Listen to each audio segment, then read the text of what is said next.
Hi, it's your girl Chiquita Tillman, and yes, I am sitting on the floor. I am tired, but I come home from work and I do my most important job, which is to bring awareness to sex trafficking. And lately, I have been writing so many letters to, congressmen, senators, district attorneys, directors, regional administrators, any and everyone that I feel can help make a difference to sex trafficking. Right now, I'm focusing on this bill that we're trying to get passed, and that's SOAR to Health and Wellness. SOAR meaning to stop, observe, ask, and respond. And this bill will help train healthcare providers on recognizing victims of sex trafficking or potential victims of sex trafficking, and to work with law enforcement and to also provide resources and help for the victims, which, I just think is phenomenal. I did not have any of this when I was captured into sex trafficking. There is another bill that we're trying to make sure that they strengthen and reauthorize, which is the TVPA, which is Trafficking Victims Protection Act. So I have been very busy. Sex trafficking, this is really a huge deal for me, helping victims as much as I can help. And being captured into that lifestyle as a teenager, let me tell you, so many children, when they run away from home, they have no idea of the horror that is waiting for them. And for me, running away from an abusive environment, I got captured by a smooth talking young man who took me to his home in the disguise of, wanting to help me. And he ended up raping me and sold me to a pimp. And the pimp, of course, he put me out on the streets.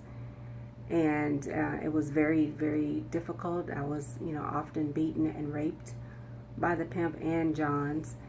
And once I was able to escape that pimp by being arrested for loitering,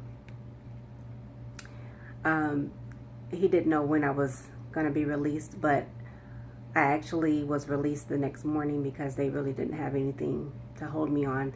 They didn't have my real name. They didn't have my real age. And yes, I was at a women's prison as a kid. So when I got out and I was sitting outside of the jail wondering what was I going to do now, because I didn't know anyone in this city, this lady walked over and sat next to me and started talking to me, and I told her my situation, and she invited me to come stay at her house and she would help me. And by her being a lady, I trusted her, and I went to her house, and there were 3 pimps that lived in this house. And so my situation was worse than the one before. And this pimp was very ruthless and very violent,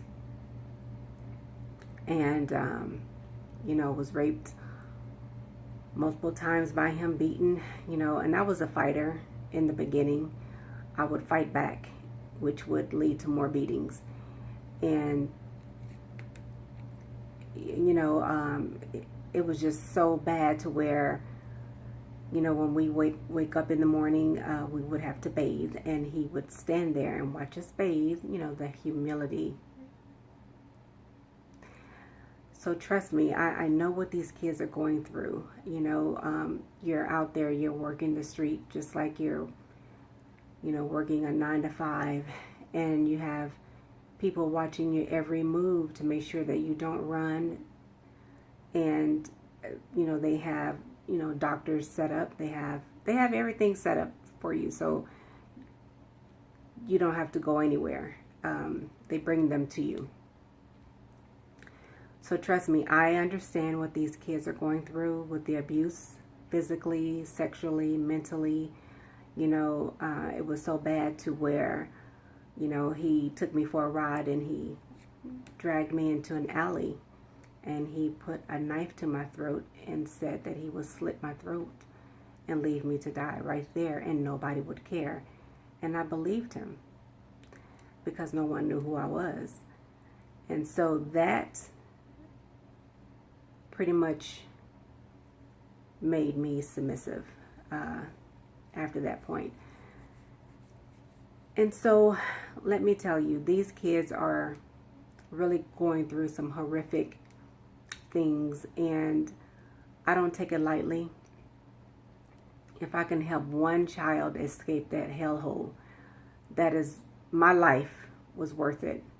I mean, I really believe that I went through what I went through to help someone else. And would I do it? Would I go through it again? If it's going to save a life, if it's going to save some kids, yes. As hard as that is to say, I would do it if it's going to save someone's life. That's why I'm so passionate about this cause. I don't want these kids going through that. I mean, being violated and beaten and raped and tortured, because even when they make it out, the mental agony alone can make them commit suicide or turn to a life of crime. I mean, because trying to cope with all of that, they're going to need a lot of counseling. They're going to need a lot of support, a lot of love. I did not have any of that. I was a little monster when I got off the streets. I was a monster. I was hateful. I was mean. I was evil. And I did a lot of criminal stuff. So just help me to support whatever you can do. Write to your local representative about the SOAR to Wellness, to Health and Wellness bill that's trying to get passed now. Just if you see someone that needs help, please direct them to the Human Sex Trafficking Hotline, which is 888-373-7888. Let's make a difference. Let's help these kids. Thank you so much for, your support now, because I did not have it before, but I feel the love, I feel the support, and I just really want to thank each and every one of you. Just help me to help someone else. God bless you. Thank you. Talk to you later. Bye.